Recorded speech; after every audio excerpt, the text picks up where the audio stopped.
I've written this one-man show with it. I've got no idea what the fuck I'm doing, but I had this little story, and then someone says, "Oh, I can imagine you performing that as a one-man show." And then lockdown happened, and I just literally had no excuse not to write it. I just, there's only so much YouTube and wanking and press-ups you can do, before you think, "Fuck yeah, let me do something creative." And the Clapham Fringe, I don't know what's the matter with them people, but they've invited me to perform it on the 27th of September at 9 o'clock. So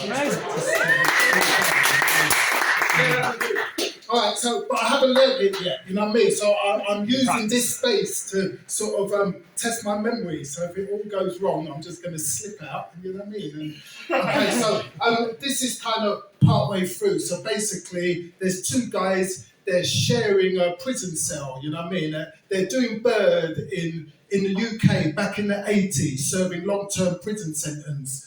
And, you know what I mean, it's called Something to Take Off the Edge. And basically it's about the friendship that forms between them as they flirt with hashish, heroin, Shakespeare, and chocolate hot dogs. Ezra doesn't get visits, Terry gets visits, and and when Terry gets visits, he's usually really good at getting visits, you know what I mean? And you know what I mean, he gets everything that he needs, he gets all the candy and the drugs in and that, and it's like, so he comes to the cell, it's like, "Bro, what the fuck is that?" He's like, "That's it, bro." And I'm thinking, nah, fuck off. He's winding me up, the cunt. He's gotta be, yeah, bro, and the fucking rest. Stop trying to wind me up, you cunt. He's like, "No, seriously, that's it." What's he on about? This just ain't make any sense. What do you mean that's it? Fuck you talking about, that's it? How the fuck can that be it? He doesn't answer. He just stands there like a dummy while I make sense with what is and what ain't. What, just that? Nah, don't fuck about, Tel. What, no hash? Sorry, bro, not this time. Oh, shit, tell me, man, are you sure? I know, stupid question. Of course he's sure. I mean, the geezer ought to know how much gear he put up his own fucking arsehole. What about Diesel? That's Diesel's ting, yeah? Tell me you've at least got Diesel's ting. He goes, "Nah, sorry, mate, not this time." Oh, shit, we're so dead, you know that, don't you? I only promised Diesel his freebase because you swore down that your people could get it. You swore that it was sorted. He goes, yeah, but, did the fucking dealer turn up at my old lady's house on time like he was supposed to? No, he didn't, did he? I mean, what can I do about it, Ezra? Right? He said he was on his way. My old lady waits up half the night for him, all morning. She couldn't wait any longer. I feel sick. And I can smell shit. Did you wash your hands? Wash your fucking hands, you tramp. How many times? Personal hygiene was nowhere near. Personal hygiene was nowhere near high on this country's list of concerns, I can tell you. Especially when he first moved in the cell, I literally had to train him. Showers and kit change are once a week, and though it's possible to have an additional shower after gym, or if you're expecting a visit, Terry never ever went gym, and for visits he was more focused on lubing his hair, wrong way round, gelling his hair, lubing his arse. As well as a piss bucket, all inmates are issued with plastic buckets and jugs for washing and drinking water. I mean, sinks and toilets hadn't been invented yet, but you did what you could.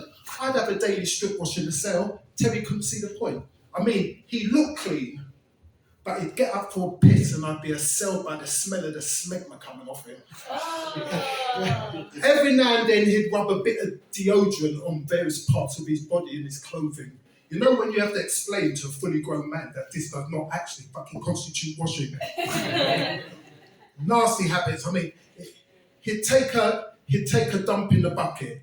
He referred to this as dropping off the kids. He'd say, "Sorry, bro, I need to drop the kids off, yeah?" Even though I would tell him constantly, "Bro, you need to do it during association. Because if you wait until bang up, then we have to put up with the pom in the cell all freaking night." Like, kids don't listen, you know what I mean? Dickhead, easily forget shit. So anyway, he drops off the kids, right?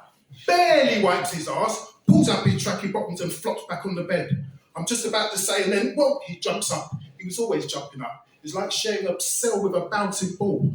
Probably got one of these neurodivergent disorders I read about nowadays in Mindfuck magazine. But hey, no need for professional diagnosis. I already told you what's up, didn't I? He's a dickhead, simple. So he jumps up and I'm thinking, oh, thank God he didn't Thank God I don't have to remind him to wash his hands, but oh no. He's after his biscuits, which he keeps with a box with the rest of the goodies under his bed. Right? He opens a packet, spits a bit of plastic on the floor, my floor, because the cunt never cleans it, pulls out 4 jammy Dodgers and hands them to me. Now, I mean, I love a jammy Dodger. As much as the next man, and fucking hell, we are in prison after all, but fucking hell. Anyway, using the basic psychological tools I had in my arsenal, I mean, nagging, hints and reminders, also known as sarcastic remarks. I praised and bigged him up when he remembered to do stuff. I threatened to fucking chew him up when he forgot or more likely simply couldn't be bothered. And I eventually managed to domesticate the dirty little fucker to a reasonable standard of personal hygiene. Terry, bro, what are we gonna do, man? Don't worry about it, Ez. She'll sort it for next time. Next time. This geezer's acting way too unbothered for my liking.